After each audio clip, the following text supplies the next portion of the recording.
So Joel, I need to know this. What happens with EB Games? Like, why? Like, how many of them are there? Wow. He finally, after 2 years? Man, mustering up that courage, man. Not today. Shut up, Joel, and welcome to the weekly poll. Oh, that's what you were going for. Oh, I thought you were just giving him shit about EB Games, and I was like, whatever. No, he finally figured it out. No, what you do, Joel, is when he does that, you just keep on talking. That's what you do. You don't let me interrupt you. Yeah, don't let him interrupt you. All right, guys. That'll make for a fun Welcome to the show. weekly poll. This is a weekly, or now it's a every other week podcast brought to you bi-weekly. by myself from Comicstorian, Rob from Comics Explained, Sal from Comic Pop, and Joel from Caped Joel. We talk about pop culture and stuff like that. And for those of you guys who are wondering why it's now every other week instead of every week, simply put, there's not enough big news that matters to make it a weekly podcast at this point. Yeah. It turns into us spreading news out and having boring podcasts. We want to make these really solid and really interesting for you guys. Well, that's also the problem, too, is the name Bi-Weekly Pool just doesn't have the same ring to it. No, what we did was weekly for 3 years almost? Yeah. Yeah. And we just got a subscription. Want to say, Splooge. welcome to the Monster Squad, CJEX25924, Pizza Hut. CJU2K. So today's topics are, the bi-weekly poll has a nice ring to it. I mean, just for the record, guys, if there's ever really, really big news to talk about and we're on the off week, we'll probably get everyone together and do a weekly poll. Yeah. It's Especially just- for someone like this. Yeah, but this happened to be the week that we're doing it anyway, and we're saving up some news. So. Yeah. Today's topics are going to be Brian Michael Bendis has officially left Marvel for an exclusive deal with DC. We'll also have another subscription. Thank you, Lord Mao 13. Wow. Splooge. And welcome to the Monster Squad. We are never going to get through the episode at this rate. Not at this rate. So anyway, yes, so we had a donation. What? If I really wanted to win, I should probably stop donating and buy my own stuff. Well, there's a little Reggie Reg just donated. Hey, Reggie, we have no problem with you giving money.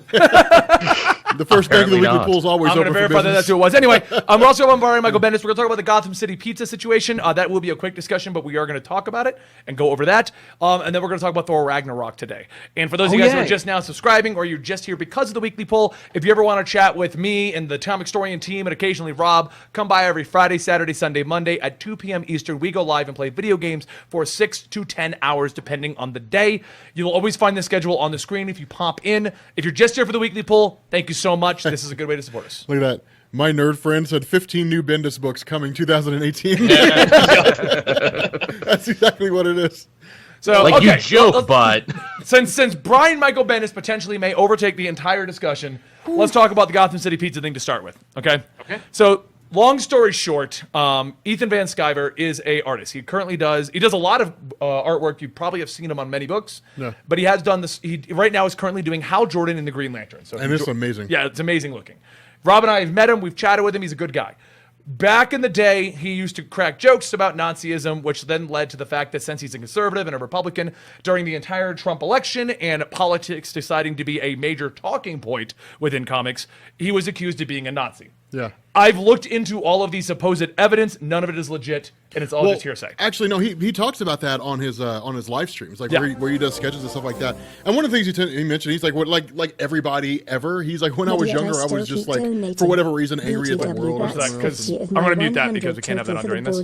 Oh yeah. But it's going to talk over you, so Oh okay. yeah, that's why. But anyway, he was like, when I was younger, I used to be like anybody Thank else, you, Reggie. just irritated or angry, or whatever the case was. But he's like, as I grew older, I just kind of began to care less and less about that. Yeah. So, which is cool, but anyway, what's going on is he's kind of gotten a lot of flack for that in general. He still gets flack for it occasionally, but it's not as big of a deal anymore.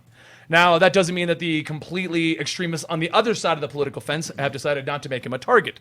What they've done is they've threatened his family, his child, and they threatened to hurt him at conventions and do anything that they can to end his career. wow. That is not a fight that we're involved in, and I do wish Ethan the best in battling that. But what has come out of that is he was invited to go down to Gotham City Pizza. Now, Gotham City Pizza is a pizza parlor that opened up in August. It is basically a comic book shop / pizza place. They are 100% breaking copyright, but they're getting away with it because they didn't file for anything. They're not claiming that they own anything. Yeah, that makes sense. They're just a comic book shop that sells pizza, so no one's giving them crap. They've invited Ethan to come down and sign, and I believe it was over this weekend because as of this morning it happened. But anyway, he was getting death threats if he came to Orlando. People claimed that they were going to go to the pizza place and they were going to injure him and his family. He still went. He still wanted to meet his fans. Everything seemed fine. He left. What happened immediately afterwards is the shop, the day after Ethan left, the entire front door, which is glass, was broken and shattered. Wow. We're talking about a big plate glass kind of a situation with a lock on it. That's not a cheap door. Jesus. So that brings up the question, like, why? I mean, Well, it's weird, and it's one of those things, dude. I guarantee you, if the cops find out who that person is, and it's probably some 16-year-old kid who's pissed off because he doesn't like something that Ethan said, they're going to haul him up in front of a judge, and it's going to be nothing but tears when that kid is sentenced to whatever sentence he gets, because then suddenly it becomes reality, you know. Yeah. And instead of him just being angry at a comic book writer, suddenly you're going to jail for like 5 years.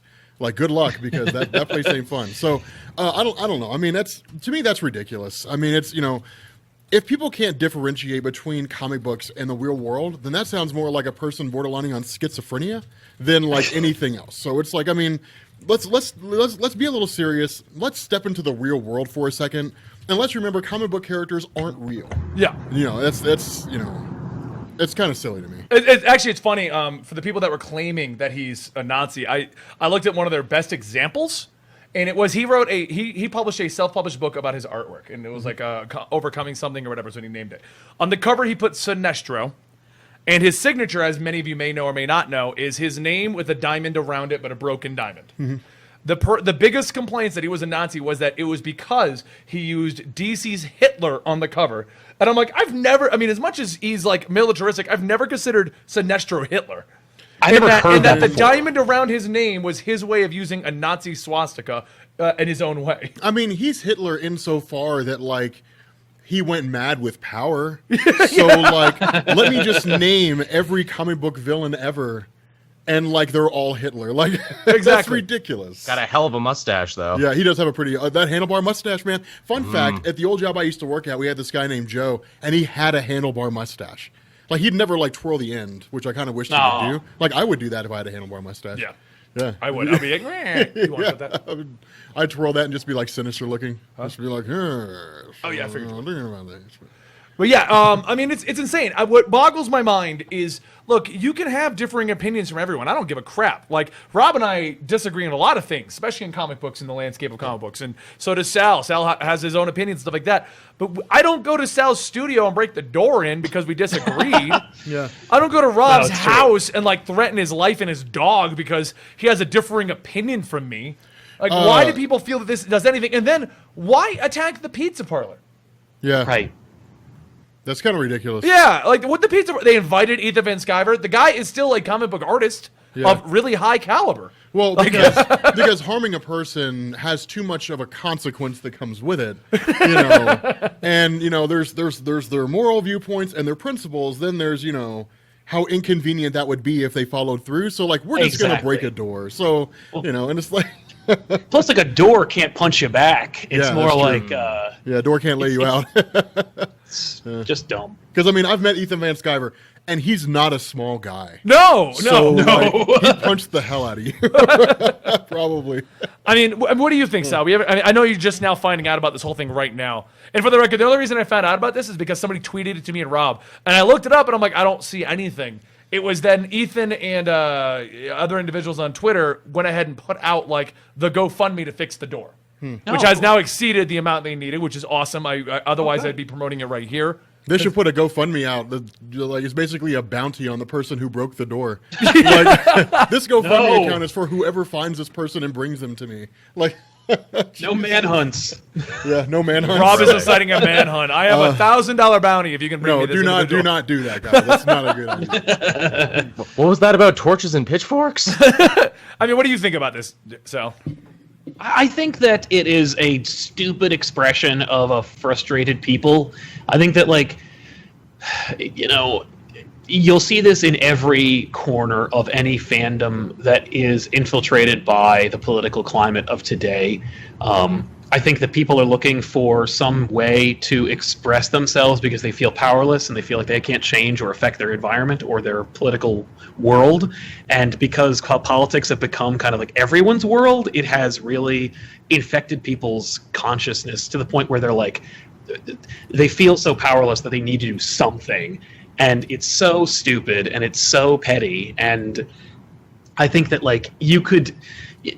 I don't know. I think that it's a waste of effort on the behalf of the people who break doors because comic book artists went to a store and drew on their wall. I mean, like, the fact is, leave it alone, everybody. Like, chill out overall. Like, I mean, how much, I don't know, threatening a man and his children, you know, regardless of politics. I mean, like, come on. You know what I mean? Dude. It's just stupid. Dude, you want to see something crazy, man? Back when I used to play Call of Duty all the time, when they came out with like Black Ops 2 or whatever it was, and it was so starkly different from previous games, people were threatening the life of the community manager and his family over a game. Happens and all I'm the like, time. look, if it's logical to you to like harm a human being over a video game, then like maybe the world's better off without you. Yeah. Like, I mean, it's, you know. People were sending death threats this week over the runtime for Justice League when that finally officially got out. Well, it was like when Dan Slott, agree or disagree with Spider-Man, was getting death threats for killing Peter Parker. yeah. Like, it's a fictional character in a world where people come back to life every other month. Yeah, that's Spencer, that's too, kind just of the weird recently. thing. I mean, if you're Spencer, like, look, too? if you're like physical violence is an okay response to like me being angry about like a fictional character, then like you might want to sit down and like rethink every decision you've ever made in your life up to this point. Like, Every decision in your life, I mean- rethink that because you want to harm somebody because they have a differing opinion from you. No, because exactly. it schwitz. Because you don't like what you don't like what Ethan Van Sciver said at one point along the line. It's like that's stupid. Like that's ridiculous. Yeah. Like let's do a little bit of growing up, folks. let's do a little bit of growing up, folks. I like that line because it really is just that's what it is. It's just like I've seen people who are just so angry that they just don't know what to do and they're trapped in their own bodies and they just need to do something. It's like, dude, like take 3 breaths, you know, and have a seat. You know, Well, like if you feel powerless about your country, today was a midterm election, so go do some shit or something. Exactly. Yeah, you want to do something? Somebody. Today was vote. The Today was thing the that day to irritates me vote. the Like, most go do is- it. You know, When we all Like, what do started you doing want? this comic thing, this was like the nice retreat from all of the political bullshit Oh, and the yeah. issues and people arguing. And now it's just as bad as everything else. To the point where we actually have to at least acknowledge half the shit that's happening because we used to just ignore anything that came up like this. Yeah, yeah. I don't know. So, does anyone have anything more to add to this before we move on? I it'll- don't want to keep harping on people's stuff. No. I mean, it'll all blow over. I mean, well, that's Yeah. another thing to keep in mind. Like, as often as you hear about this, like the people who would do something like this in like any community is like the 0.00001%. Like That's the the really thing. small Like minority overall, of people. the people who send death threats, the people who are outraged to the point of physical violence, or at least physical vandalism, are such a small minority of the minority of comic book readers. And because they are so vocal and they're so like obstinate and deliberate in their bullshit, they get to have a voice, and they look disproportionately larger than they really are. Yeah. And so as a result, like, people have to like feel like they have to acknowledge this, and it's just like, you know, and of course, if you are a minority of people who have like really, really extreme opinions, and you know this, then your only expression is to like throw a brick at a door of a pizza place in Orlando. Yeah. I mean, first of all, the worst part of this is this pizzeria didn't file, like, they're already violating copyright. Like, the last thing they need is for like Bleeding Cool to write a goddamn article about it. That's what I was thinking. You can go, oh, Gotham City Pizza, you say? Yeah, more like, not. Didn't even consider that until you brought it up. Yeah, no, I was thinking that too. I'm like, these guys, yeah, they're already probably skating by kind of a situation. Like, No, dude, wouldn't that be something? Like you jump on and like Bleeding Cool publishes an article, like Warner Brothers buys them a new store. Like, Yeah. that would be They wouldn't amazing. do that. You know what's funny? It reminds, actually, because I guarantee you, if Warner Brothers was like, or if DC Comics was like, screw that, we're gonna have like an event at Gotham City Pizza, and like all these different DC staffers are gonna be there. Scott Snyder and Craig Capullo are gonna be doing like art and stuff. Oh, dude. You would see a rash of pizza stores, comic book shops that are doing poorly, vandalizing their own stores and saying that people are like attacking them. No, dude, I would fly, like if they did that, if they announced that, and then it's like we're doing a huge show of solidarity. So like Jeff Johns is going to be there. It's like, okay, well that line's going to be around the building 3 times, and then like Snyder's going to be like, dude, I'd fly out there, man. No, I would too. Yeah, we would fly down there. The Weekly Poll would like to make an appearance as well. Can we get backstage with all the big guys at DC? Yeah, dude, I'd be hyped. Please. So, all right, if you guys want to show support to Ethan over this whole situation, he does have a new YouTube channel that he just launched in the comic book scene. He's talking about how to draw characters and his experiences in the comic books. Rob was watching me grab the link to it. So, but that is his channel. If I'm wrong, somebody tell me. It's really cool. There's a lot of insight too. The cool thing is, like on my channel, like I explain comics, like he explains it from like a guy who worked in the industry. Yeah. So it's really cool. Like it's pretty awesome. Yeah, it's really interesting to see what he has to say and his opinions on a lot of things like that. So, okay, so it's time to talk about the elephant in the room, man. Yeah, that Jeff Johns left DC to go to Marvel. Yes, he did. He's writing Avengers. I remember. That's what everyone was talking about today. That's basically what happened, though. So, long story short, Brian Michael. For the record, I have been saying it ever since Brian Michael Bendis started putting it on his Tumblr that all the DC stuff, and I was like. Isn't it weird? I think he's going to be leaving for DC soon, or he's trying to get their attention. Dude, the more I thought about that, and here's the crazy thing, because when that came out today, the more I thought about that, I think he was dropping clues to his fans. Yeah. Like, I think he was just That's what I'm thinking. saying, like, I'm leaving. So, Brian Michael Bendis, as of this morning, DC announced, has left Marvel for an exclusive contract to DC huge. Comics. Dude, that's what baffled me, because I saw that, and it was like Bendis leaves Marvel to write for DC. I'm like, whatever, man, he's going to write for both. They did it all the time. Ryan did that, Walt Simonson did that, and you see exclusivity. And I'm like, well, so much for Marvel. Yeah, it's not a one-off. It's not a thing. Like, he's going to have his name tag on a desk there. Yeah, that's nuts. This is insane. Now, for the record, I was thinking that this was going to happen. Rob and I were talking about this morning, and I think what was going on, why he was doing the DC, I have a feeling he was already done at Marvel. The stuff they're publishing, he'd already done, but his contract wasn't up. Because he does work months ahead in advance, so that's very possible. I guarantee you that contract ended, what is today, Tuesday? Yeah. Yesterday. You think so? Yeah, I would agree with that. Oh, no question. And as of today, his contract at DC started. That's what I guarantee you happened. Yeah, dude, could you imagine? Dude, that would turn into a legal battle, because if Bendis was like, hey guys, I'm leaving my exclusivity deal with Marvel and I'm going over to DC, like Disney would probably step in and be like, no, you're not. No. Yeah. That's not going to happen. I'm sure not on the mouse's watch. I'm sure there's a non-competition clause within your exclusivity contract that says, a couple months. if you break the contract, you can't write comics at all. Yeah. For a period of like 8 months or something like that. Yeah. Which is pretty much like a death sentence in the comic book world. So. No, it is. Yeah. Well, look, Jonathan Hickman hasn't written a new comic since 2015. That's true, but his story is just okay. Bendis is not Jonathan Hickman. Let's get that clear. All right, he's not. Bendis, I love you, man, but you're no Hickman. But Bendis is a guy who's been at Marvel for 17 years. Do an episode about it. Was that? What now? When Hickman left Marvel, we did not dedicate an entire episode to it. That puts it in perspective. But he also has the Unfinished Shield series that we'll probably never see the end of. So you'll never see that. Yeah, we'll never see. We'll never see the end. Okay, so let's start with that. Brian Michael Bendis leaving Marvel, assuming these storylines have not been pre-written and he finalized them. That means that Iron Man is done. Yeah. Like, he's not, like, Riri was made for his daughter. Yeah, it was. Yeah. Riri, I can tell you right, my expectation is she is going to be gone. Dude, You'll never see her again. Yeah, you'll see her, but no. Yeah, Well, there's that old character. Reddit rumor thing that we saw there that supposedly David F. Walker has a pitch for Miles, and supposedly Wade, and when he's done all of this, is going to go over and write Iron Man with Doom as the villain and everything. And so this is starting to kind of line up. Yeah. So that's the thing, because when Infamous Iron Man finished, I sent a tweet out to Bendis, and I was like, okay, so what's next? Because I love Infamous Iron Man. He's like, well, he'll just be part of the roster in Iron Man, all different Iron, Invincible Iron Man.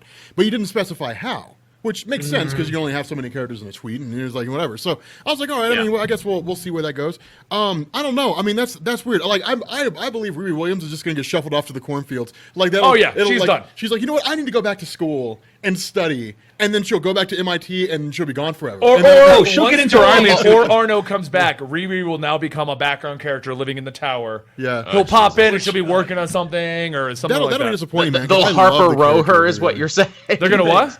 Parker Either Rowe? Riri will join the Champions, Or Likely. Riri will get into her ship and fly back to her planet where she came. Like, she'll poochie it up where they'll be like, don't worry, you'll never see her again. That's the end of it. Yeah. Neil to the Crown, thank you so much for that subscription. Welcome to the Monster Squad with a... Splooge. Yeah, he follows me on Periscope, actually. Oh, Neil to the nice. Crown.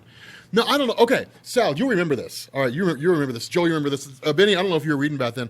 You know what this reminds me of? This reminds me of when, like, Alan Silvestri and, like, Jim Lee and, like, Todd McFarlane all just, like, bolted and lost Image. Yeah. They left the door open and they got out. Yeah, they were just getting all the guns good. It's amazing. It does remind me of like when the image mainstays were like, well, we're going and we're going to make our own company and it's going to be crazy. Like, Yeah. I don't know, man. It is that big of a deal, I think, for Bendis to leave because It is. Bendis is so integral to what Marvel looks like today. He was constant. And we'll get into like why he left in a little while, I'm sure. But I have a theory about why he left, and we'll see what y'all think about that. Because like Money probably helped. I want to know how much they're paying him. I've always been of the opinion that because like Quesada left DC and joined Marvel in 2000. Marvel gave him the job of spearheading the Marvel Knights imprint. They were like, run this. He ran it so well, it did so well, and because of his contacts in Hollywood and in the indie scene, he was promoted to editor-in-chief. I think that Bendis has been gunning for the editor-in-chief position for a while, and I think that he didn't get it, and he was like... That would be the crazy thing if, like, Quesada steps down and, like, Axel Alonso takes his place. And then Bendis is like, well, then we're done. Like, I'm writing out my contract. Yeah. But I don't even know. See, I don't know if his contract was like, exclusive year by year.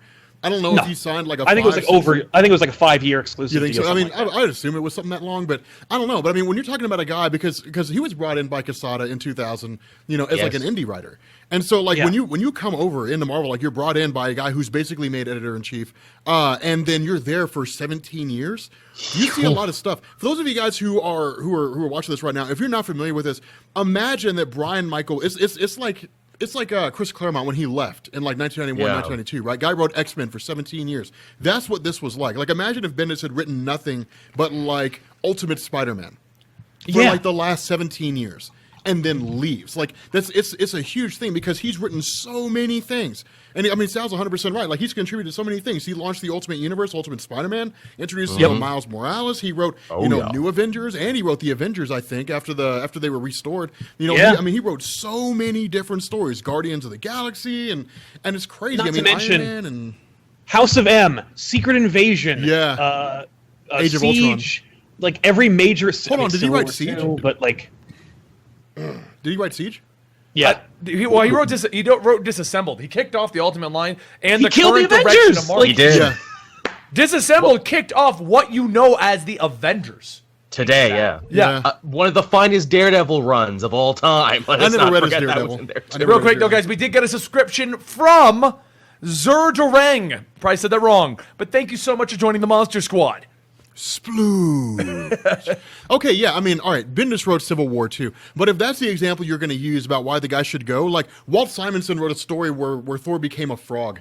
Like, does that mean that, like, his entire run is useless now? Of course They can't not. all It's be like one of the best winners. Thor runs ever, Exactly. so- 17 years worth of stories, dude. Yeah. I mean, like, yes, you could argue his Guardians run sucked, Yeah. Dude, I But love then his you- Guardians run. but you could argue that people don't. I only have one problem with his Guardians run: the way they handle Thanos in the end. Because when they bitched out Thanos with single punches, I was like, and Thanos means nothing in Marvel Yeah, anymore. that was weird when, like, what was it, Star-Lord showed up? Yeah, like And they just all beat get the like crap- one yeah. punch in, and even Agent Venom's knocking out Thanos, and I'm Yeah. like, so Marvel just said Thanos means nothing. Yeah. That is kind of weird. But no, I mean, that's a crazy thing, because if you go and you read like Bendis stories, well, like Miles Morales, for example, like he created Miles Morales, and you watch his interviews, he's basically like my kid.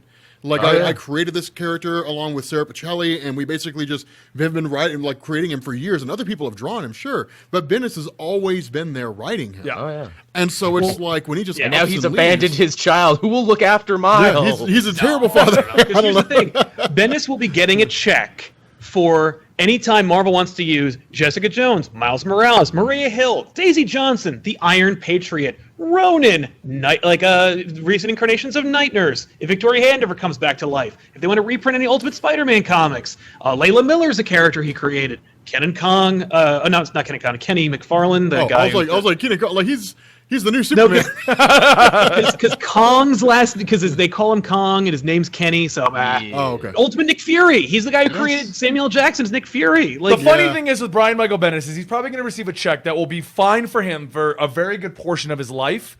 This, ignoring everything that's happening at Marvel. Let's ignore all of that for a second. Everything that's on the wall, all the writers leaving. For him, what else is he going to do if he didn't get the editor-in-chief position? But go to a place where he can be more creative. That's basically it. That's either that or just go back. There were no more worlds to conquer. That's also the biggest.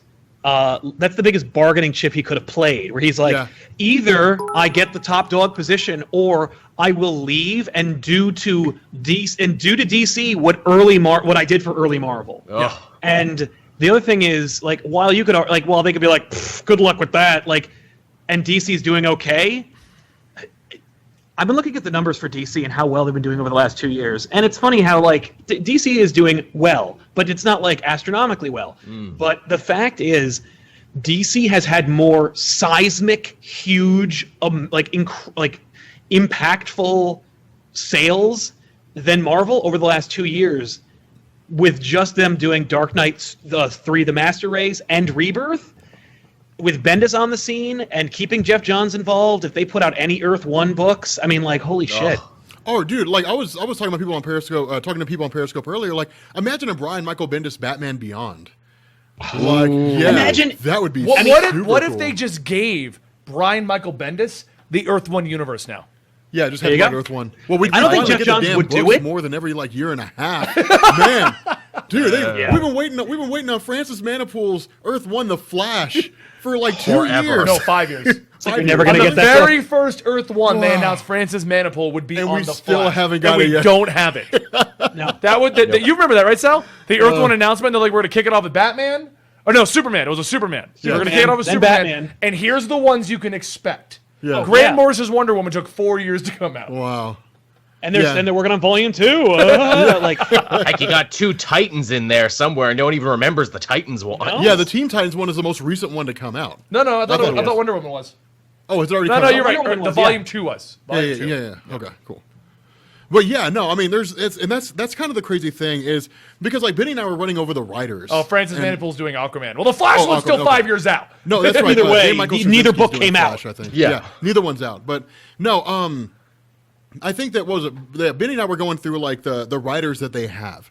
All right, now let's compare the writers they've lost versus the writers. Hold on. We didn't finish the first topic. So we talked about Riri's going to be blown away. Yeah. Miles is pretty much fucked think. at this point. In my opinion, I think Miles is screwed. I think he's integral enough, and he's got that new video game coming out in the animated movie. They can't sweep him under the rug. No, he's got just the too animated popular. movie. The video game he may or may not be in, but that's Peter Parker Spider-Man, and the video game that comes out in July. Yeah. Yeah. Yeah, but he's in it though, and he's got an animated movie coming out starring him too. Well, okay, so maybe Miles can stick around, but Jessica Jones, I don't see that going anywhere now. I think that's done. No, Dude, I mean it depends on how the Netflix fan, series man. does. She's going to be on the Defenders book now. Will the Defenders stick around? Is the question. The Defenders is going to go away because the Defenders. I mean, it's Bendis has, as much as I love Bendis' story of the Defenders, which is actually pretty cool. That thing reeked of just like we got to capitalize on the Netflix series now. Like it's just Yeah. It felt like Civil War 2. So I bet you because of the strong Kingpin presence in the Defenders book and the fact that he wrote a really critically well-received mini, I bet you they give Defenders to Matthew Rosenberg, even though he's writing like 5 other things for them right now. They can't give everything to Rosenberg and Bresson. Yeah. Okay, so the Jessica Jones Defenders, Miles, Riri, what else is he writing right now? Or was. What's Bendis writing? Well, he was writing Infamous Iron Man. He was writing those are being merged Those are together, done. and we're bringing back Tony, so that's why I the don't know Iron Man. what other 5 books? He's writing like 4 or 5 books, guys. Yeah. He was writing Luke Cage, wasn't he? No, he wasn't. That was he wasn't? Walker. Okay. Oh, okay. Maybe that's it, because he has been kind of reeling back on his books for a while now. Yeah. I would believe that. Yeah, because there's nothing left from the Ultimate Universe. There's nothing from the Ultimate Universe for him to write. Yeah. No, that's done. I mean it's kind of weird. Spider-Man. Oh yeah, Spider-Man. I forgot which Spider-Man. Oh yeah, but Yeah, but that's he a listed- graphic. That's gonna finish and it's done. Yeah. I mean, Never mind the Yeah. fact it's horrible. No, he's not. He's not writing not really Guardians. Yeah, he was writing Spider-Man 2, which I Yep. don't know if Spider-Man 2 is finished yet. It's not, and it's Not yet. horrible. Is it really? Did you see the reveal? delayed. No, I didn't. So just real quick reveal on that one: the Miles of the main universe is just a random thug. yeah, it's just some guy. Well, It's who just he also literally was just has apparently- like some criminal history, nothing major. Hold on, and like all new, all different Marvel. If I remember, he's Yeah. like working for Kingpin or somebody else, but like there's nothing sizable about him. There's nothing like he's not some super villain. He's not some guy that's manipulated a ton of things. Nothing. Hold He's on. just The You Miles say that, Morales and yet they Spider-Man also retcon it to say that he's super important in the rise to power of Kingpin, Yeah. retconning his whole origin story. that was it. Yeah, that was it. Miles basically was the Miles of the 616 before it became Prime.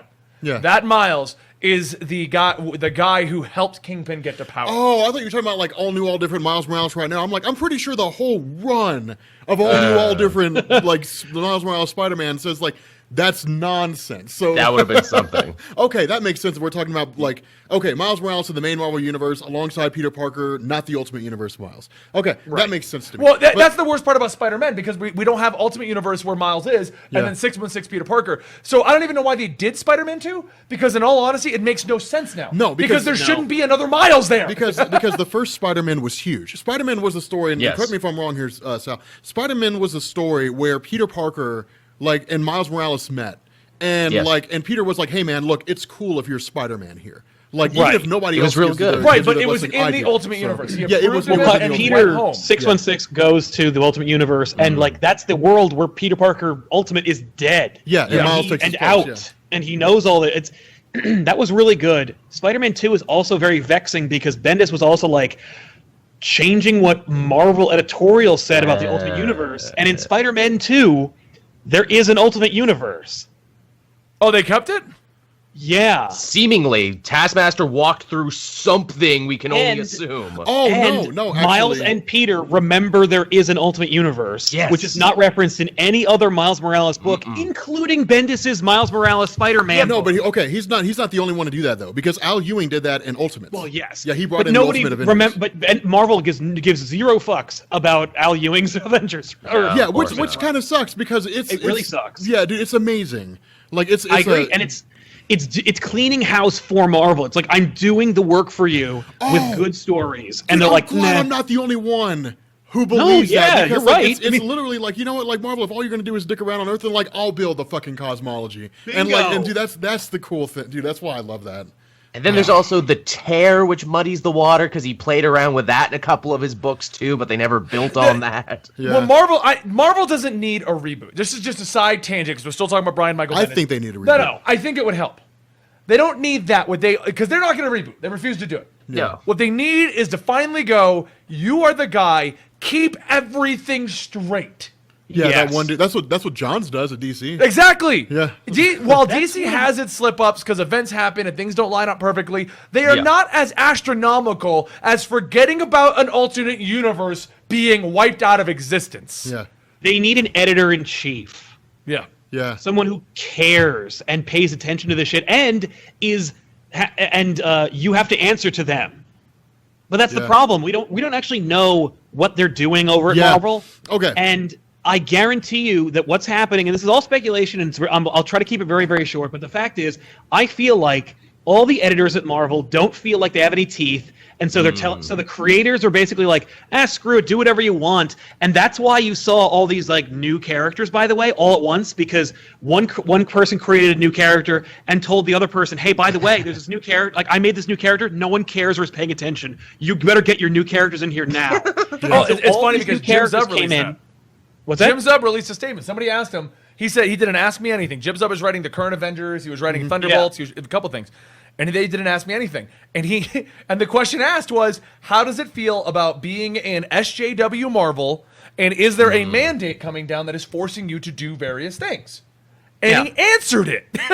And Wow. what he literally said was, the idea that a corporate entity like Marvel has a mandate that goes down and tells everyone what to do is ridiculous. What it is multiple people having their own ideas, doing what they want at Marvel. And Yeah. this happens to be that everyone has a similar idea at the same time. Hence all the new characters, hence the diversity push, hence all of this stuff. There's no giant mandate. It's just how things happen. It's not a conspiracy. And that's what he was saying. He's like, ever since I joined up, being that way because the editors aren't doing their jobs. Yeah. And I think it has to do with the fact that, number one, and this is speculation because I called Marvel and I talked to people there, and what they said to me was they don't give out this information.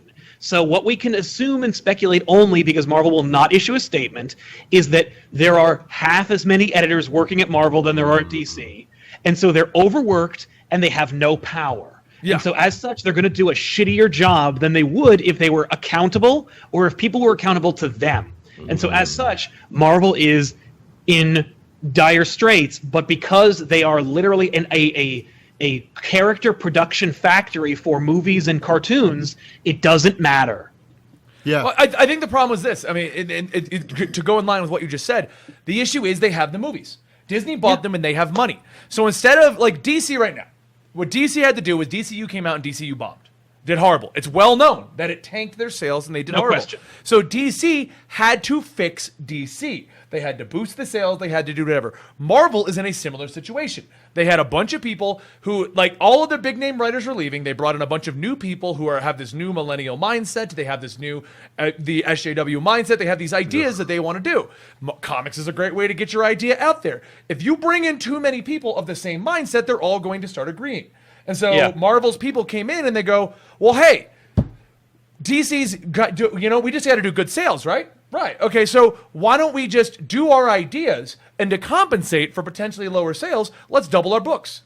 We'll do 50 to 60 books. So that way we're still getting good sales, and Disney just sees the overall sales, which is we sold comics, and we can do whatever we want. Yeah, but see, like, there's nobody in charge going, hey, maybe we should like link this up, or maybe you should pay attention to this continuity, or talk about this. That's the problem. Is it doesn't necessarily it doesn't work because the reason why people like DC Rebirth is because it leads to something. Yeah. Right? Like we don't know for sure what it leads to, but with everything with like the Watchmen, all that kind of stuff, like in our minds, we imagine like a Justice League versus Watchmen like maxi series, right? Like what they're doing with promised the payoff. Where it's like 12 issues, and like Watchmen is basically Superman talking to Dr. Manhattan, and then it's kind of cool. Then you got Dark Knight's Metal, whatever, and then you just have all these things going on. All right, but we believe that like a year down the line or 2 years down the line, it'll be worth it because then it'll officially be everything that people missed from the old DC combined with everything they love from the new DC, and then they'll be off to the races, just building this house, rebuilding this house. And that's kind of, I mean, if I were running Marvel as editor-in-chief, I would say, okay, look, we need an event like 2 years from now or a year from now. We don't need events every summer, but we need an event like in a year and a half. Like we need a thing that happens out here. All right, and it's going to be like a huge event. You can write whatever you want to, but it needs to lead up to that. That's what DC's doing. Like you read the Flash stories. Flash becomes Negative Flash, and you get like the retconned origin of Eobard Thawne, and you read Hal Jordan of the Green Lanterns. You find out Kyle Rayner has a son that came from the future. You read all these different stories, and the stories still focus on those characters, and they still focus on the history of those characters, and whatever story the writer wants to tell at the time.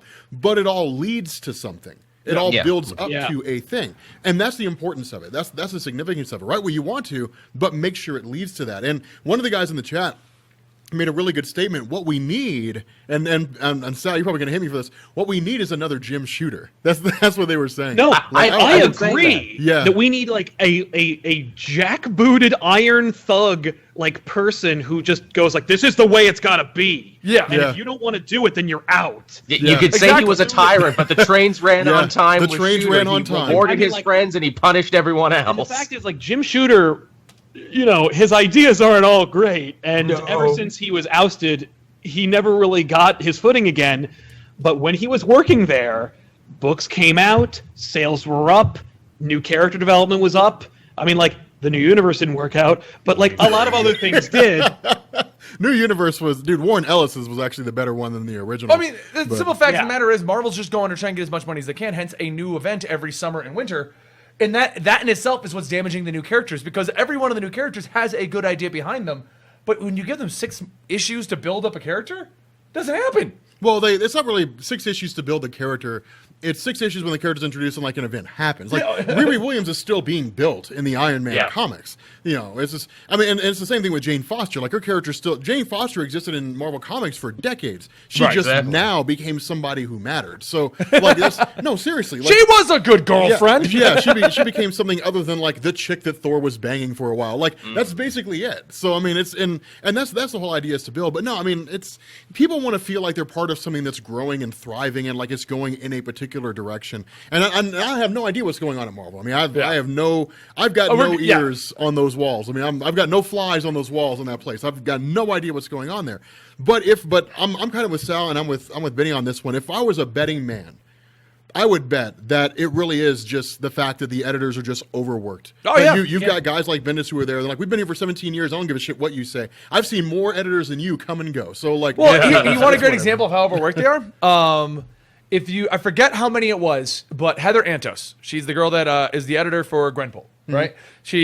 Somebody said, how does it feel to be on a failure of Marvel, whatever, and she came back with what she's editing.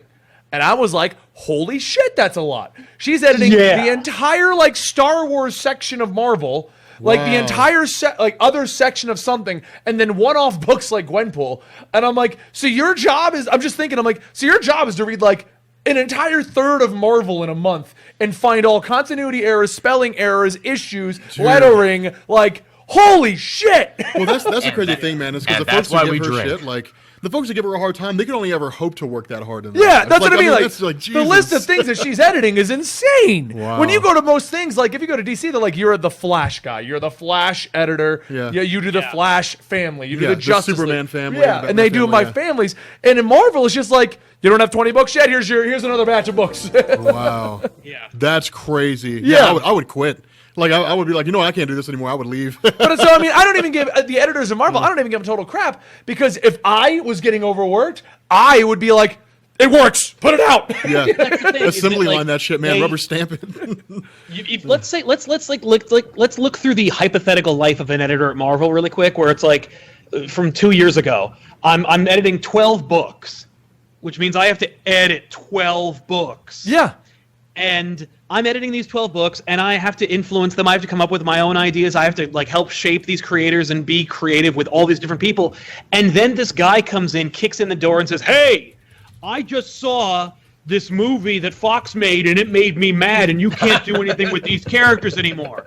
Well, that doesn't really matter, does it? I mean, we're a book publisher. I'm an editor for a book, and they're like, "Nope, I say that's how it is." Okay, so like, I don't really have any power. There's nothing I do that matters, is it? Not really. Bye.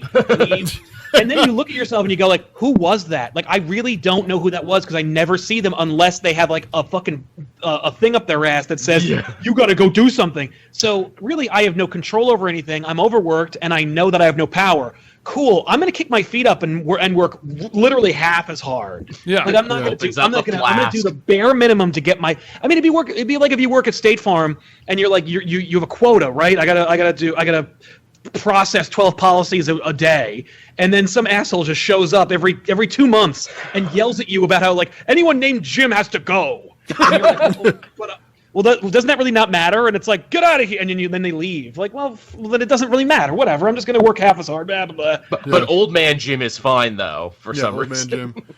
Yeah. No, I mean it's just. Do what? No. Oh yeah, that's it.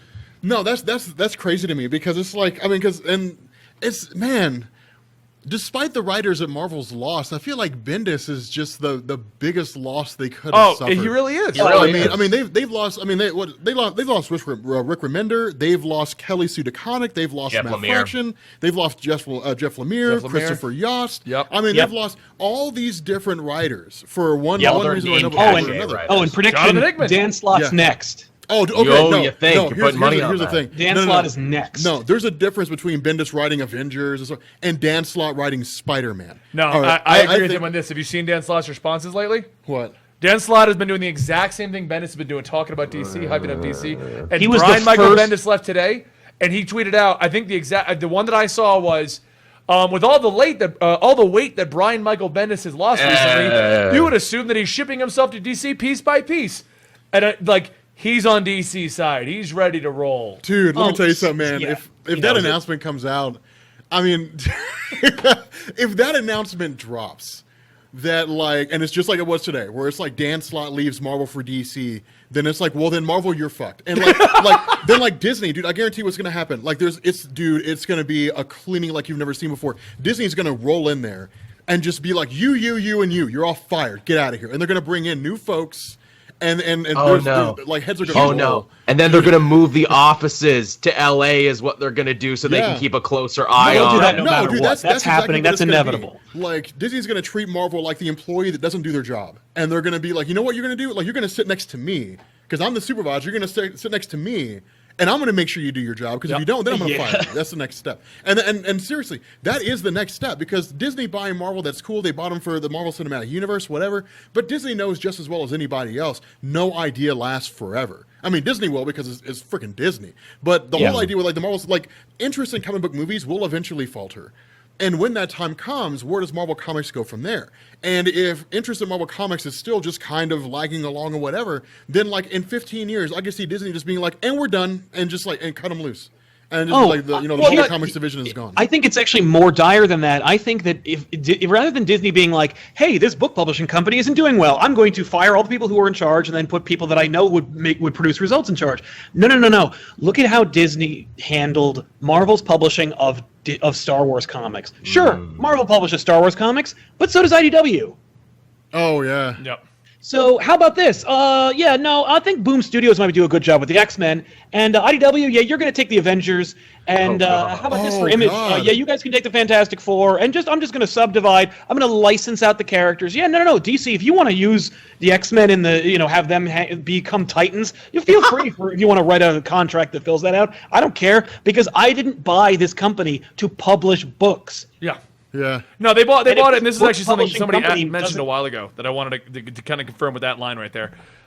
People like to go, sales are down. Sales don't matter nearly as much as everyone thinks they do on comic books. No. Because comic books are not where the money is anymore. Okay? It's not even in the movies. The movies, one of the biggest mistakes that Sony has admitted to was giving the merchandising rights to Spider-Man back to Disney. Yeah, I guess the merchandise is where it's at. The merchandise is where it's at. Plum. Because think about this. How many Superman and Batman toys sell? How many books sell? Yeah. How many... Riri Williams, the one that we like to talk about and have many disputes about whether or not she's good or bad, has statues and toys. Yeah. Oh, yeah. It doesn't matter if she sells 3,000 books, 10,000 books, or 200,000 books. She's selling merchandise. And it's someone that kids can look up to. It's someone that they can cosplay as. It's someone that they can talk about that they like. It's someone that they can buy the statues and the toys of. Same thing with Gwenpool. It doesn't matter if Gwenpool sells or not. How many statues? Sal, I know you look at collectibles as much as I do. How many Gwenpool statues exist already? I mean, I would have to say there's at least 12 different Gwenpool statues available that you can buy, ranging from like PVC to porcelain. Like, yeah, it's ridiculous. Yeah. And that's what matters, which is why, because everyone likes to be like, oh, the mouse is going to come down and drop the hammer on Marvel. They don't care, because the merch still sells. Yeah. The only thing that they could do that would actually be a good... When the merch doesn't sell, that's when the mouse is going to be like, what are you doing wrong? Yeah. Well, absolutely. No, you're in the age of collectibles, and you can't sell a collectible. Yeah. You're making it sound like Glengarry Glen Ross there, where it's like, these tools, man, I could use these tools. Always be closing. You want a great example of them only caring about the merch? So you guys know that I love Sideshow collectible statues, right? No, really? So at New York, they revealed their new Spider-Verse line. Yeah. In that line is a silk statue. Oh yeah, you pointed that out. I'm getting it. Yeah, I was like, I didn't know anybody cared about silk. It's really good her looking. comic is done. We won't see her for years. Yeah, her comic didn't do that well at all. It's because they changed the artist to put the artist on Gwenpool. Yeah. Originally it was pretty solid, but okay. So Sal, I want to know your theory in terms of like why it is that you think Bendis left in the first place, and may very well be followed by Dan Slott. And then Jason Aaron, and then... Oh, no. Dude, I'll be super upset when Jason Aaron leaves. I can deal with Bendis leaving. I can deal with Slott leaving. Same. I cannot handle Jason Aaron leaving. Not Jason my Aaron, please don't leave. not him. Although, that being said, Jason Aaron Batman would probably be dope as fuck. Oh, it would. Jason Aaron anything at DC would be fucking amazing, but I just don't want to see him leave. I have a direct idea for a reason why. Are you going to let Sal give his theory? You weren't. You kept talking, so whatever. Wow. I'm gonna give it's a 2-second theory, and then Sal can go with his. I think it's the continuity. So Bendis is already well known for ignoring continuity, right? Oh yeah. Now, but it used to just be Bendis ignored continuity, and we dealt with Bendis just telling a story how he wanted to tell it. All of Marvel is. So imagine you're Bendis, and you're already trying to keep continuity, but tell your own story, and now the entire company is not giving you anything to work with. Yeah. Wow. That's why Al Ewing got so screwed, because like the dude's like he's like, oh right, well okay, I got this, I build the, and people are just like, I don't give a shit because no one's paying attention or cares. Actually, DC Rebirth is the perfect place for Bendis because continuity's like, yeah, sure, maybe, whatever. No, I think continuity's pretty tight-knit in DC Rebirth. Look at Metal and ask what happened and what didn't happen. Yeah, but Metal seems kind of the exception. I mean, when you go and you read like all the other stories in terms of how they line up, like they line up pretty legit, I think. If you're reading everything right now, Sal, and I will be the advocate for this because everyone's saying how Metal doesn't line up. It's not. I don't think it's happened across the board yet. But each of the issues, if you're reading it, is giving you the spot where Metal fits in. Now, what it does to the overall story, I don't fucking know. I'm not even talking about. I don't mean Metal not fitting in with Rebirth's overall thing. I mean like Metal referencing things that had been read because like. Tim Drake still read Robin, which means New 52 still happened. But if New 52 still happened, did Final Crisis still happen? Did this happen? Like, yeah. And Snyder is directly referencing things that happened in the Golden Age, the Silver Age, the Modern Age. Like he's referencing he's saying that basically under DC Rebirth everything happened. So as a result, like if everything happened, but like everything happened in such a way that it contradicts other things happening. Like, I mean, where was John Kent born? In the Batcave on Telos or in the Fortress of Solitude? And now they're mentioning Connor Kent. So how does Connor Kent fit in all of that? Yeah. Who is Connor Kent? Who's his who is he the clone of? Oh no, they answered that in the Superman in Superman Reborn and like the aftermath for Superman with his new origin. They reference where Connor Kent comes from. I know. I'm just saying, like, Superman died. But if that happened, then that means that Telos didn't happen. But if convergence happened, like there's things that happen from convergence that are still here. Yes. Yeah. Well, Side note, real quick, we did have a subscription 2 months in a row. Tomy8800. Welcome to the Monster Squad. All right. Okay. No, I think what DC's going to do, in all honesty, I think what DC's doing with Rebirth, and because I've been thinking about this, because Sal, you're like, I was thinking about that whole Final Crisis thing, because I was like, how can Final Crisis still exist if DC Rebirth or New 52 came along and like wiped all that stuff out? You know, and so I was like, all right, how do we make that make sense? Well, in Superman Reborn, they brought in like the multiversal Justice League from Multiplicity. Yeah. Which means that Final Crisis happened. Because that's what happened to Nick Jotan. He went in and became part of the Multiversal Justice League. So that's true. My idea is that DC is going to come along on Rebirth and say just because of the actions of Dr. Manhattan, like him modifying everything, they're going to come back and just clean slate everything before Crisis on, or after Crisis on Infinite Earths, and just say there's Crisis on Infinite Earths, and like here are the things that happen. And honestly, I wouldn't be surprised, and I really hope they do. I wouldn't be surprised if they did like the 0 Hour map. If they came out and they were like, okay, so like here's DC Rebirth, and like here's what Dr. Manhattan did to screw up everybody's memories. So like here's a timeline of what happened. Done. And like I would be so hyped for that. I would love that, and I want that. I think that DC has learned that not having a timeline and doing whatever has worked because no one's asking questions. Yeah. And so as a result, they're like, we're never going to give you a timeline because you guys will make your own freaking timeline. Do whatever you want as long as you buy the goddamn books. And with Bendis on deck, it's like it's open season because he can do whatever he wants, and he can reference stuff that he remembers. Like here's the thing: Bendis read 4 comics in his life, and they are Doom Quest, like and a couple other things, and he references those 4 comics that he read from whatever character he's writing for, and so he'll reference those things. And in DC Rebirth, it's a perfect place for it to work because with Marvel, it's a singular timeline that happened from here to here. With DC with DC Comics, it's like, is Alfred a secret agent? Yeah. Was Alfred a secret agent or an actor or both or neither?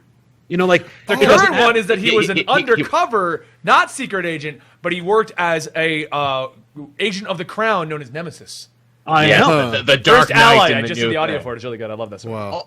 Also, here's another thing. Did the Talons kill Alfred's dad, or was Alfred's dad killed by Briar? Yeah. What if Briar was a Talon? I made headcanon. It works. Literally, that's that you win a no prize. Like that's exactly how they want you to do it. Yeah. And so I'm just saying, like my point is actually positive because it's like, Bendis is going to have a great time at DC because DC's like, yeah, do whatever you want. I don't give a shit. Well, I think DC it's kind of okay. I like to look at DC almost as pre-Bethesda before they started to cash in on everything. Bethesda always allowed you to do whatever you wanted to Skyrim and Oblivion. They let you do whatever mods you wanted, and they didn't care. And I almost feel like that's kind of what DC does within copyright laws. Otherwise, we wouldn't have 1,000,000,001 Elseworlds comics. We wouldn't rewrite the multiverse every 3 years to include the ones that we want now, you know? I mean, like, there's talks of them doing Elseworlds movies simply because it's a good story. And that's how I feel about DC. I feel like the idea of DCU, just tell a good story and ignore continuity, that was when they just jumped off the platform.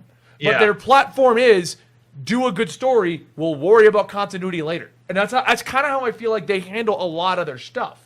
Yeah, I mean, that's how I imagine they treat their writers. Like, I mean, I could imagine them going to Joshua Williamson and just being like, okay, hey, look, write this story. Like, give us a story about Flash. And the editor's just like, all right, so this and this can't be in there, but everything else is fine. Yeah. And then they do their job as an editor, so. The way I always looked at it, where it's like, did you like that thing? Cool, it's in continuity then. Did you not like that thing? Then it's not continuity. Oh, that's how they treated Batman unless some writer wants to do something cool with that, in which case, sure. Yeah. Well, I mean, Killing Joke is the best example. It wasn't in continuity until so many people liked it that it is now in continuity. Yeah. I mean, that's just what DC does. Yeah. I would not doubt if White Knight, which because it blatantly ignores so much of the other continuity because he wrote his own continuity for it, I would not doubt if White Knight hits like Killing Joke numbers, suddenly it's somehow in continuity. Well, this happened after Metal, but before this, and Batgirl's more weird outfit. Here's the thing: no matter what. If people like the Harley Quinn twist in Dark Knight in Batman White Knight 2, side note, it's amazing. Yeah, I have not read it yet. Do not tell me anything. Yeah, I need to read it. You were saying this, it's gonna stay? Oh yeah. Yeah. Yeah. I mean, I don't know. Like somebody in the Periscope chat that I was in earlier, like they had a really good idea. They were like, what if DC gives Bendis just like the Dark Knight, like the Dark Multiverse imprint? And it's just like write all that. Like I would be hyped because then they were like, because the thing about it, if the Dark Multiverse, this is the first time we've ever seen it. It's a blank slate. This is 1939 DC Comics. Yeah. And so they're just like, do whatever you want, man. Like you can write any story you want to. And if they gave that whole thing to Bendis and said, do the whole Dark Multiverse, or if Jonathan Hickman came over and they gave the whole Dark Multiverse to Jonathan Hickman, it would be amazing because it's literally them just being able to do whatever they want. Well, if for the record, if you think they have stated, Scott Snyder said it. He didn't say this is my event. He said this is the beginning of the Dark Multiverse, implying they have plans to move forward with more Dark Multiverse stuff. Well, yeah, it's going to be a whole imprint of all those other books they got coming out. For all we know, that could be like the carrot that got Bendis to switch over, where it's like, no, you write for us, blah, blah, blah. Like, sure, we'll be a bargaining chip for you, but you also get to be an editor. Ooh. Because they'll need new editors for a new imprint. Bendis getting the Dark Multiverse, let's say Bendis writes two because he's not going to write one book, he's going to write 5. He's going to write 2 Dark Multiverse books, and they outsell everybody. They get in the top 10, and along with Batman, and you're like, whoa. Then he goes, yeah, I'm gonna be the editor of the Dark Multiverse imprint, and then he goes, I'm going to pick the writers too. Like Jonathan Hickman's going to work for me. Jason Aaron, you want to write for the Dark Multiverse? That's what they did with Young Animal. That's how they got Jared Way.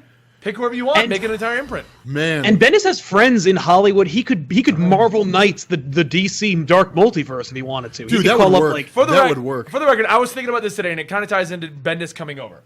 So I was thinking about, in general, I was reading through the latest Injustice issues, okay? And I was thinking, why is the Injustice comic so good? Okay? Right. And it has nothing to do with it's in a fighting universe or they're fighting a lot. What it has to do with, and I was thinking about this, they haven't done it in Overkill. It's been one comic, and they cycle through characters telling good goddamn stories, and then they just move on to the next one. It's almost like Justice accessible League, and easily digestible. Yeah, it's almost like Justice League Unlimited in a comic format, in a universe where they get to do whatever they want with continuity. And I was like, that's why Injustice is great. Because every time I read that, it is a good story for the most part, or at least also an interesting digital, one. where it's even more accessible than it's ever been. Yeah, and I'm like, there's no filler issues, there's no junk. You're not just doing a Green Arrow spinoff that doesn't go anywhere. You're doing just one storyline. Now imagine with the Dark Multiverse, they do that with Bendis, because right now Tom Taylor has free reign over his own universe. What if they were like, Brian, you get the Dark Multiverse. And instead of telling a Batman book or a Superman book, you tell the Dark Multiverse book, and you just tell good goddamn stories. Yeah, it'd be like Bendis creating the Ultimate Universe, but DC. Yeah. Like, we're gonna call it the Ultra Universe. That would literally be crazy. Like, if they go to him and they're like, "Hey, man, so like who else do you know at Marvel who's just kind of like disgruntled?" You know, like, I mean, do you think they'd be interested in writing for us? It's like, yeah, man. Like, I know a lot of people like Ta-Nehisi Coates and Al Ewing, everybody and Dan over there, Slott, and like Ed Brisson, and like just the whole writing staff. I feel like Ta-Nehisi Coates is embarrassed by Marvel right now. Because think about this: your first foray into comic book, Sal. Okay, hey, Marvel's like, you have Black Panther, and you come in and you sell it. And they're like, that's amazing. Here's 2 spin-off books, and you're like, awesome. My comic career is doing amazing. And then like, okay, they're canceled. Yeah. No, it's so gotta be unfair. Too much, too fast. So Poor stupid. guy. Well, that's he's the blowing up problem as a is, like- personality. Like he's doing nighttime talk shows now as a comic writer to talk about this. Dude, that's amazing. the thing. Like his Black, like if you guys in the chat aren't reading it, if you sit down and read Ta-Nehisi Coates' Black Panther, it's incredible. Like, it's amazing. World of Wakanda, I could see that not necessarily selling so well, just because of the fact that people don't really care about Wakanda. They care about Black Panther if he's in Wakanda. Yeah, so, I mean, exactly. Like, That said, it's still a cool idea. I still think it's a cool book that I'll pick up. Oh yeah, it's still a cool concept, but like Black Panther and the Crew, for example, that got canceled before it ever even had a chance. Yeah, you know? So it's like it was 6 issues in, and it's not like it's something that's made out of nowhere. Like what is it? Storm? Her family lived in Detroit before they moved out to frickin' wherever it was, out to Africa. When they got caught in the whole Syrian crisis, I think it was, and then like her mom died or something like that. But no, there's history there when it comes to those characters. So it's not like something yanked out of nowhere. But nonetheless, I mean, it's a cool concept. Like it's with his writing on Black Panther, I love that. But like I could easily see him sitting down and saying, "Look, this is not what I signed up for. Like I signed up for a company that has its shit together, not a company that doesn't. So like if you don't, I'll go with people who do." And I could see him bailing out. Somebody brought up a good thing in the chat. Sal, we never actually heard your theory. So No, it was just my theory was about Bendis wanting to become editor-in-chief of Marvel Comics and then being like, "Oh, screw you, I'll leave." Like I think that was the theory. Oh, okay. But by the way, I also think if not Dark Multiverse, they could give him the Milestone universe. Oh, No, I think they're bringing in the Milestone guys for that, though, aren't they? Some of them. They got Hudlin and they got like one other guy for it. They need more bodies for it. Okay. But Yeah, also, but okay, I doubt Bendis is like, yeah, sure, I'll sign on to DC to write Wildstorm. Like, I doubt that's why he's like, look, if I'm coming fair over enough. There, well, He doesn't seem like the sort of guy who loves Milestone, like that he has any appreciation. I have for no it. idea. Well, He could. no, I mean, I was stretching before. No, I'm just saying we have people reporting it to us to let us know when there's issues in the stream. Oh. And you're too far from your mic. Who? That's Mopey. Oh. Yeah. Anyway, so I could see, for example, okay, so when these meetings happen, right? I mean, Bendis is sitting down at like a lunch table and ordering a salad or like a ham sandwich, and you have like Jim Lee there and you got Jeff Johns there. I imagine these meetings, something went along the lines of, all right, look, man, we'd love to have you over here. Just understand there's our way, then the highway. So, like, I mean, I'm sure, like, they're like, look, I mean, you've got a lot of writing history, but, like, we're DC, and we could bring a lot of people in. Yeah. So, like, here's the direction we're going in. Here's what we're doing. We'd love to have you here. Just understand, this is not Bendis. This is DC. So, like, you got to play DC ball. So, I don't know. I mean, to me, but half off. I'm just trying to move you. oh, yeah, no. It's Your moving and wiggling has moved you off camera and away from your mic. no, it hasn't. My chair doesn't move. Let's come back over here. Let's just... My chair doesn't move. I've been sitting in that nice same and close, spot the everybody. entire time. I think But, it's because I think you're leaning. I'm leaning? Yeah, you're leaning. Yeah. There you go. So you're leaning to your side. My bad, guys. My bad. But no, I mean, it's regardless of how it plays out, Bendis, I think, is on board to write big time stuff. Bendis showed up to write Justice League, or he showed up to write, any one of the titles that they haven't released yet. I mean, I would read a Brian Michael Bendis Shazam book. Like, that would be awesome, or like, the Legion kids. of Superheroes, or he's got kids, exactly. So I mean, I could see him writing a litany of books they just haven't released yet. Justice Society of America. There's a lot of them. that are out what's there. up with that? What? I said, what's up with the Justice Society that they keep promising us, but it never happens? No, okay. So here's the thing. They've said they have no plan. No, they have a plan. Okay, so here's the deal. So Johns was asked that question about like Shazam, about like Martian Manhunter, about like JSA, and his argument was the whole point with Rebirth was that instead of doing like New 52, where they were like, all right, guys, reboot. Here's like 50, however many books. Here's all the books all just at once. They just threw them at everybody, and then people had to sort them out later. Rebirth is just kind of going through and doing it in like waves. Oh yeah, they're just like, here's the first no, stage. but they've said that what they had planned for JSA fell through, and they have no plans for the JSA. Oh, really? I thought they had plans for the... Okay. Unless, as I can't remember the name, because Waraboy says, Bendis was the plan, and they just weren't talking about it. That no, could be. no, the plan they had for JSA that fell through is they asked Hickman to come to DC, and he said no. So that was their... That's what I mean. Either it's a writer they didn't technically have yet, so they couldn't talk, or it's someone who was supposed to come over and turned it down because the deal wasn't good. I mean, I would love a Bendis JSA. I mean, there's a lot of books that they haven't released yet that are part of the next few waves that Bendis can write. I mean, we honestly have no idea, but it's also like anything can happen too, because they promised Mystic U back during DCU, and nothing happened with it until right now, where you're getting Mystic U anyway. Yeah, you are. You're getting all that Zatanna stuff. I don't know. I mean, there's a lot of things that they could definitely crank out with Bendis behind the scenes. I mean, big characters. I mean, I have a feeling he didn't sign up for anything. He signed up for high profile characters. Justice League, Batman, Wonder Woman, or Superman, the ability to make his own. Yeah. That I could see too. You're going to let me make my own character that is going to be on the Teen Titans. Something like that. That would actually be I mean, the fact is, cool. Bendis knows he's a smart guy. He's a good businessman.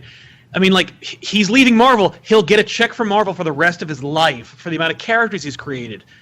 He knows that in order to make your mark and also to get paid forever, you've got to create characters. Yeah. So I could see him doing that. I mean, like, he could write a Dynamite Icon book, or he could take over for Tom King on Mr. Miracle or whatever. But at the end of the day, he don't own those characters. And when he's done, as long as they're in reprints, he might get a little check. But he knows, like, I got to make characters. That's why I he could could take doing over something Duke. Like, well, I'm sorry. What for was all that? we know, he could take over for Duke. For all we know, he could be the mastermind behind that. The Dark Universe, whatever the hell thing they're doing. Yeah. Well, what I'm thinking is, if he, let's just say he goes in the main universe, he's just in the main Earth Prime stuff. I could see him making either a Titan or a Teen Titan, someone that they give him his own book for, and is also on this team. So he's made his mark. They're in the primary light. They're being on everything. You know what I mean? Yeah. Yeah. Yeah, I could see that. Definitely. Yeah. Totally. And speaking of the Dark Multiverse, I forgot this, but didn't they announce the first book to take place in the Dark Multiverse? There's Is it Batman Lost? They got. I thought- No. Oh, It's no. like a Hulk character. Yeah, well, really? they got I that. guarantee They it's got the probably the end of this Terrifics. issue They of got Nightwing that they pulled Silencer. up. There's like The five Incredible books they Bulk. got. What was that, Joel?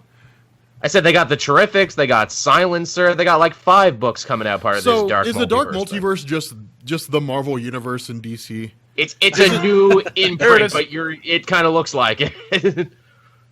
Damage from the Damage. pages of Metal. Damage. Tony, That's the one I keep seeing. dude, right it now. is Tony Daniel and Robert Venditti. Yes. Yeah. Well, I'm behind that shit. Like I am on Pretty board. solid team. Like, Oh no, Damage. No, I feel like I feel like DC was like, what do we do with Dark Multiverse? Well, when Hickman wrote Avengers and New Avengers, he did the Great Society, which was just like their version of the Justice League. So let's do that, but like more. And like we'll just make Marvel's universe as our Dark Multiverse. And just Hey, I like Robert Venditti's writing. Well, Oh, every his- writer has some of their stories are down, but I've always liked his writing. Oh, dude, yeah, I love his writing. That's crazy talk. And we'll He's- bring he's got back great stuff writing. like the Immortal Men, because why not? Or the Metal Dude, Man. Dude, I'm or- down with that. I am Journeys not down with into the Immortal Mystery. Men. Why the fuck are we bringing back the Oh. Immortal Men? Dude, they brought back the They are Immortal. doing- Okay, so who's taking over for Challengers of the Unknown? Isn't that Yes, a thing? that's the one. Dude, I That's would Snyder who's read doing like Challengers, I Immortal Man think. sounds interesting to me now because he's basically okay. So it's weird because if you go and you look at the classic Immortal Man stories, it was the idea that he was just like the antithesis to Vandal Savage, right? Like Vandal Savage, I think he was hit by a meteor or something like that, or Yes, exposed he was. to meteor radiation, and then Immortal Man was exposed to the same thing, I think. But then if you go with what Scott Snyder's doing right now, Vandal Savage was the first one to sample pure Dionysium, and then as a result, it made him legitimately immortal. Just have Immortal Man do the exact same thing, and then, he just shows up, and he doesn't even really have to be like some major character. He's the equivalent of like Machine Man in Marvel Comics, where he just shows up like once every like 3 years. And is in like a page, and then goes off and does something else. You have no idea. I don't know, but Well, that's what's cool about Metal. They've already like upped his importance a great way, being like, yeah, he leads this club of other immortal people. yeah, the Immortal Yeah. Men. Yeah, it's nuts. God, You kind of got excited freaking about the that. vampires from iVampire in there. You got Wizard Shazam. You got all the warriors. Yeah, Wait, we brought an Eye Vampire? Did I miss something? Yes. Yes, well, the woman who's part of the Immortal Club is from iVampire. They brought back a lot of those. Yeah, a lot of those characters. There's a lot of other universe stuff in there because then they bring in something from Sandman's universe, like to officially incorporate it. Who was it? Eternals or Eternity or somebody like that? Are you thinking of the Dream? Yeah, they brought in Dream. Dream's on in Metal. What are they called? The Endless. The Endless. Thank you. I mean, they incorporated all these characters that you were like, I didn't know they were all in the same universe. Oh, dude, that's the crazy thing because I uploaded like one of the Dark Knight Metal videos and I was talking about Dream and people were like, no, Dream, like they were like, here's what Dream is. And I'm like, yeah, I mean, that's what like Neil Gaiman says, but then like another writer says, no, that's not true. So like, who's right? Is it Neil Gaiman, Dream was in JLA, like the Daniel Hall Dream anyway. But like Batman was in Sandman, like. Yes, they're all in the same universe. Yeah. Right. Well, they're in the same universe in the same way that like Mother Panic and the Young Animal universe is in DC. It is. But we just don't acknowledge them in the regular lines because what happens in Young Animal is pretty twisted at times. Yeah. You know, like Superman was in Cave Carson. And Mother Panic as Batman. Like, they're in that universe. I have not read Cave Carson. Cave Carson is amazing! I am not going to. Oh my god, it's so good. That's like asking me to read You should just Slam watch the Bradley. DC fan videos that Benny does for them. No. Like, they asked me which one I wanted to do, and I checked out Cave Carson. Cave Carson, real quick, elevator pitch. Probably be longer than an elevator pitch. Cave Carson, it is about a guy who from the Golden Age worked with the Justice League, friends of Superman. Suddenly he's being called back in to help out with an extra-dimensional incident, which involves him going through every version of the multiverse, not getting help from the Justice League, his eyeball crawling out of his head, and him starting the end of the world. No, I'm not going to read that. No, man. And there's I'm these good. giant alien robots with big penises and boobs, and they have sex in the panels. Yeah, Really weird. that's like I was telling me they're releasing a boobs? new Slam I'm not Bradley even comic and I joking. should go read Look that. it That's up. not going to happen. The latest issues, they're giants with penises, and they got boobs. And there's a reason why Young Animal is not in regular DC. Wow. Yeah. That's all you, man. Awesome. That's all you. It's really awesome. You can just continue to tell me how awesome it is. They got a penis and boobs. I'll just let you tell me that. But no, turned on. no. I mean, it's cool. It's everything DC publishes for the most part ties in. Like for example, Mr. Miracle. It's a 12-issue maxi series, and it's in continuity. Like it's cool because like all these little stories that they do just fit in the continuity somewhere along the line. Which Mr. Miracle's pretty amazing, by the way. I think I'm like an issue or two behind. Yes, it is. It's my favorite Tom King thing at the moment. Is it? How many issues are out now? Because I think I read issue 2. Four? Four Four comes out this week. I am behind. Damn, I need to get caught up. But no, I mean it's. I don't know. There's a lot of possibilities on what could happen with Brian Michael Bendis going over to DC. The fact that he left Marvel, I think, is kind of symbolic of the fact that he's like, I've had enough. Like we're done here. And okay, so Sal, what was your theory? Did you ever go over your theory on what you? He did finally. I think twice now because we both have asked him about it. Yeah.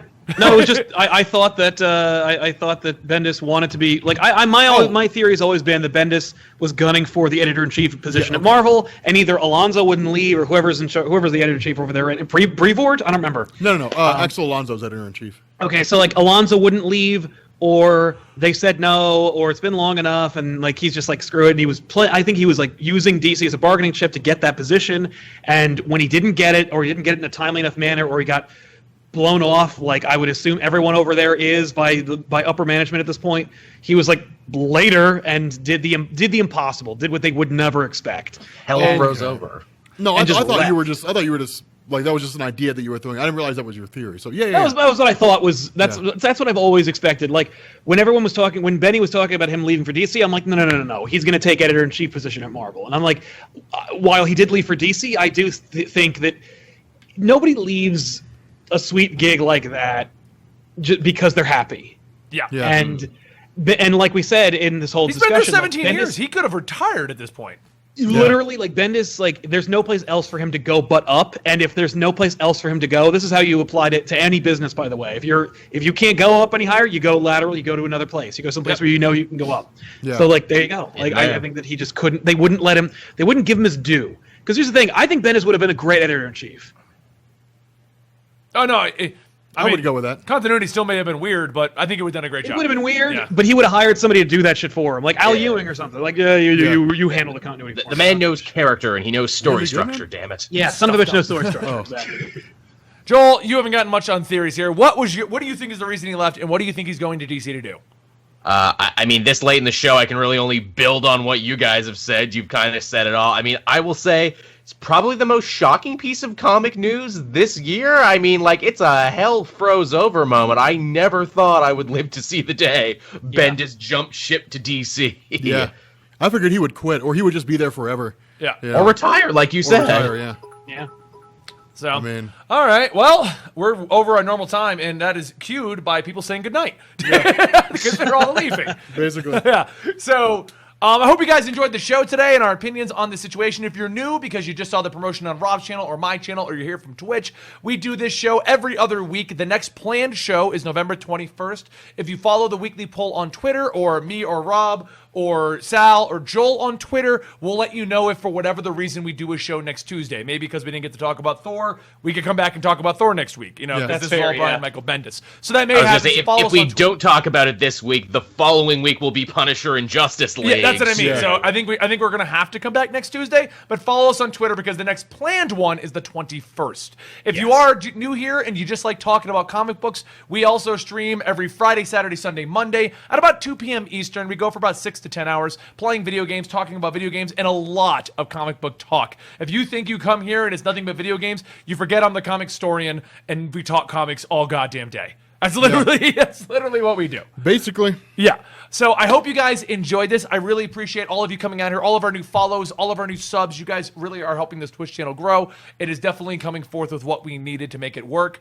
And I really do appreciate everyone being here. I don't think there's much to say because we are over our normal closeout. Yeah, that's really about it, guys. Thanks for coming out, everybody. Let's just real quick. What's going to happen on your channel for the next week, Sal, and where can they find you? You can find me over at youtube.com/comicpop. Our flagship show, Back Issues. We're launching Dark Knight 3: The Master Race on Back Issues this week, which is going to be a huge episode, hopefully. Hopefully you'll enjoy it. And we launched a new show called The Good, the Bad, and the Ugly, where it's basically, if you watch Red Letter Media, it's the best of the worst, but with comic books. Check it out. Joel? Reviews of single issues, everything coming up. I also got some other ideas that I'm thinking of doing. And also, thanks to Trendy Butler, who dressed me this month yet again. They're good with that. That's a good way to plug your sponsors. And for those guys, if we're going to play something on the weekly poll, I am trying to work out a Divinity 2 playthrough with Joel, Tiffany, and one of the members of our team. We're going to work it out and get it up there on a normal day. I know Tiffany wants to do it. I know Joel will just deal with it. I was going to say, this is the first I'm hearing it's cool, but yeah. No. If I give you a copy of the game, I know you're going to join us. Anyway, Rob, what's going on over in your channel? I have no clue. I'm closing on a house on Thursday, so I have no idea. Congratulations. I'm sure I will record something and then throw it up there. On my channel, we're doing a lot of Justice League this week to start prepping up. We're also going to close out our Thor storyline by the end of the week. So if you like Thor stuff, we're going to close out Jason Aaron this week. We're going to kick up a lot more Justice League stuff. I got a lot of cool stuff like Justice League All for One and the Batman storylines. We're going to do some Dark Knight Returns finally. Oh, dude, you have to do Tower of Babel. No, I don't. I can do what I want because I'm Benny. Because I'm Brian Michael Bendis. Because I'm Brian Michael Bendis and I do what I want. We also stream here every Friday, Saturday, Sunday, Monday. You can find us right over here. And I'm also going to be at the Justice League movie premiere next Monday. So, ha to everyone. Basically, I guess. I don't know. I'll probably do like New 52 Justice League. I don't know. Maybe. I don't know. Maybe not. I have no idea. All right, guys. Thank you all for joining us. We'll see you next time right here. Peace. Alan Scott.